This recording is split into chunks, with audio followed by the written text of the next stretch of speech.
各位同學大家好啦，咁呢就陳校長呢第一次呢透過校園電視台呢同大家呢作一啲分享嘅。咁我想問大家啦，下個星期係乜嘢嘅節日啊？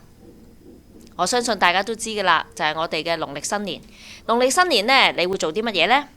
我相信有啲同學可能答我去行花市啦，或者同學就即刻答哇，最緊要逗利是喎。有啲同學就話啦，好多糖果食㗎，我去到呢親戚屋企呢就好多嘢食㗎啦，不但止有煎炸，有啲呢甜啊，有啲呢仲可以呢好香口嘅食物喎。咁但係呢頭先呢 Michael 哥哥都講啦，嚟緊下個禮拜開始呢就係四旬期嘅開始喎。咁喺四旬期裏邊，其中有一重要呢就係黑忌。咁但係又撞正農曆新年喎，我哋可以點樣做，令到我哋呢發揮愛主愛人嘅精神呢？嗱，要留意啦。首先我哋諗下喎，逗利是，第一時間你就諗啦，逗利是入邊有錢喎咁樣。咁但係逗利是當中，你有冇諗過呢個傳統習俗其實有啲咩意義呢？個重點係咪喺金錢上邊呢？定係其實逗利是背後係有一啲好重要嘅意義呢？喺逗利是之前，你會講啲乜嘢嘅説話？如果大家記得嘅，可能你會㗎，恭喜發財啦，身體健康啦，等等嘅祝福語。咁我希望大家將個集中點係擺喺個祝福語上邊，而唔係逗利是喺金錢上邊喎。其實金錢只係一個好少嘅意思，反而背後我哋點樣同我哋嘅親友送上我哋祝福，同我哋朋友送上去祝福，係比金錢係更加重要嘅。咁所以我希望你首先，我而家俾10秒鐘你同隔離嘅同學講一啲祝福語先。但係呢個祝福語留意喎，留意嘅對象嗰個係乜嘢人喎？如果佢係同學嘅時候，你會向佢講啲乜嘢祝福語呢？嗱，大家而家一齊講下啦。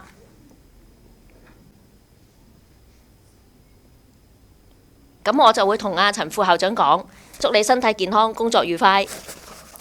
多謝校長，亦都祝你咧就開開心心，一年靚過一年。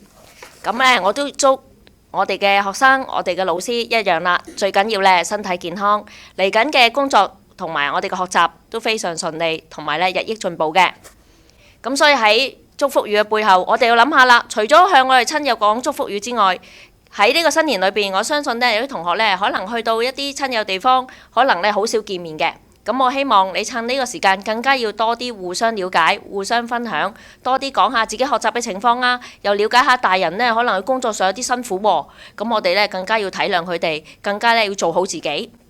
除咗逗利是之外，你剩咗個利是，你儲埋佢之外呢，其實我哋亦可以幫下人喎。因為呢，我哋逗咗利是，其實我哋亦可以將部分嘅錢儲起，可以呢等將來學習或者買啲圖書啊，或者呢買啲有益於自己學習嘅事物。但係另外呢，我哋亦可以將部分嘅金錢呢捐俾有需要嘅人㗎喎。我相信呢嚟緊呢，我哋有巴斯掛羊，咁你亦可以考慮呢將部分金錢捐俾明愛嘅巴斯掛羊啦，亦可以呢或者捐俾其他機構都可以嘅。咁最緊要將我哋嘅幸福可以呢分享俾其他人。咁另外呢，如果大家記得喺2月份嘅校長心意裏邊呢，我都有同大家分享喺新年裏邊呢，我哋除咗好開心有個假期之外呢，都要留意下自己嘅健康喎。尤其是近日流感嚴重啦，咁所以我哋食嘢雖然呢新年好多美食，咁但係我哋都要留意下均衡飲食啦。咁同埋有啲太煎炸食物呢，你都要呢注意喎，唔好食得太多。因為呢，可能呢，你都幾日去拜年㗎。如果日日咁食嘅時候呢，可能對於自己嘅腸胃啦、你嘅喉嚨啦，都唔係咁適宜嘅。咁所以希望呢，各位同學呢，都留意喺假期裏邊都着重自己健康喎。咁同埋呢，如果你有睇新聞啊或者報紙就知啦，其實流感高峰期呢，唔會因為過咗新年呢就冇喎。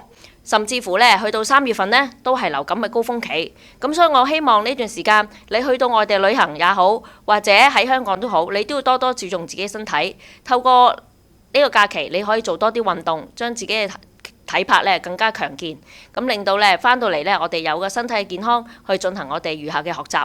因為記住啊，3月份呢係乜嘢啊？面對我哋嘅考試嚟㗎啦，考試咧非常之重要嚇。咁如果你都成日病唔舒服，又返唔到學嘅，咁都好大影響咗你嘅成績㗎喎。咁所以咧呢個新年，除咗我哋將我哋嘅祝福送俾我哋嘅親友、朋友或者身邊嘅人之外，亦記住留意我哋都要多多做運動，更加要留意咧將部分時間我哋要溫習喎，因為我哋要返到嚟咧就預備我哋考試㗎啦。咁今日陳校長分享係咁多，將時間交返俾陳副校長。